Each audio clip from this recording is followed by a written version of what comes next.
Assalamualaikum warahmatullahi wabarakatuh. 3 ayat Al-Quran berisi janji Allah untuk kehancuran kaum Yahudi. Ayat Al-Quran tentang kehancuran kaum Yahudi ternyata sudah jauh lama diungkapkan. Diketahui bahwa kaum Yahudi kembali menjadi pusat perhatian publik dunia setelah Zionis Israel menzalimi negara Palestina.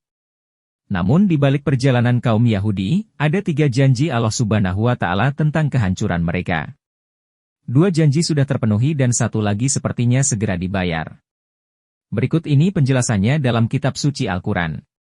1. Menjatuhi hukuman kepada kaum Yahudi. Sikap yang paling menonjol dari kaum Yahudi adalah pembangkang dan suka membuat kerusakan di muka bumi. Janji Allah Subhanahu wa Ta'ala ini sesuai firman-Nya dalam Al-Quran, yang artinya, dan kami tetapkan Bani Israel dalam kitab itu. Kamu pasti akan berbuat kerusakan di muka bumi ini 2 kali. Dan pasti kamu akan menyombongkan diri dengan kesombongan yang besar. Quran Surah Al-Isra 4, saat kaum Yahudi melakukan kerusakan pertama, ayat ini turun. Kemudian datanglah hamba-hamba Allah Subhanahu wa Ta'ala untuk menghancurkan kaum Yahudi ini. Mereka diusir sampai bercerai-berai di seluruh penjuru dunia. Saat kepemimpinan Umar bin Khattab, seluruh kaum Yahudi diusir dari tanah Palestina dan negeri Syam. Mereka semua hancur dan tidak lagi membuat kerusakan. 2. Kebangkitan sementara kaum Yahudi. Selanjutnya janji kedua Allah Subhanahu wa Ta'ala kepada kaum Yahudi adalah kebangkitan dan kejayaan mereka. Setelah mengalami kehancuran dan bercerai-berai, Allah Azza wa Jalla menjanjikan hari kebangkitan serta kejayaan kembali bagi kaum Yahudi. Allah Subhanahu wa Ta'ala memberikan kesempatan kepada kaum Yahudi untuk mengalahkan orang-orang yang telah mengusir mereka dahulu. Bisa dilihat kaum Yahudi yang menduduki kembali tanah Palestina dan Syam. Ini sesuai firman Allah Subhanahu wa Ta'ala dalam Al-Quran yang artinya, kemudian kami berikan kepadamu giliran untuk mengalahkan mereka kembali, dan kami membantumu dengan harta, kekayaan, dan anak-anak, keturunan, dan kami jadikan kamu kelompok yang besar.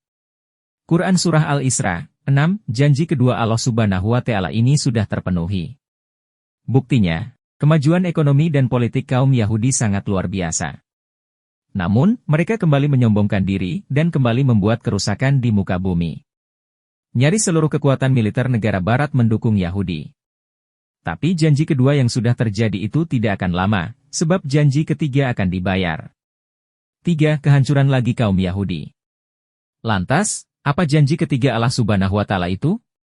Yakni, kaum Yahudi adalah kehancuran kembali mereka. Allah Subhanahu wa Ta'ala berfirman, yang artinya, jika kamu berbuat baik bagi dirimu sendiri dan jika kamu berbuat jahat maka, kejahatan, itu bagi dirimu sendiri, dan apabila datang saat hukuman bagi kejahatan, yang kedua, kami datangkan orang-orang lain, untuk menyuramkan muka-muka kamu dan mereka masuk ke dalam masjid, sebagaimana musuh-musuhmu memasukinya pada kali pertama dan untuk membinasakan sehabis-habisannya apa saja yang mereka kuasai. Quran Surah Al-Isra 7, dari ayat ini orang-orang Yahudi akan merasakan kembali kehancuran mereka, seperti janji pertama Allah Subhanahu wa Ta'ala. Insya Allah, kesengsaraan rakyat Palestina atas kezaliman Zionis Israel yang juga dikenal Zionis itu segera berakhir. Demikian pembahasan mengenai ayat-ayat Al-Quran tentang kehancuran kaum Yahudi. Wallahu a'lam bishawab. Sekian dan terima kasih wabillahi taufik wal hidayah. Assalamualaikum warahmatullahi wabarakatuh. Jangan lupa dukungannya dengan cara subscribe, like, komen.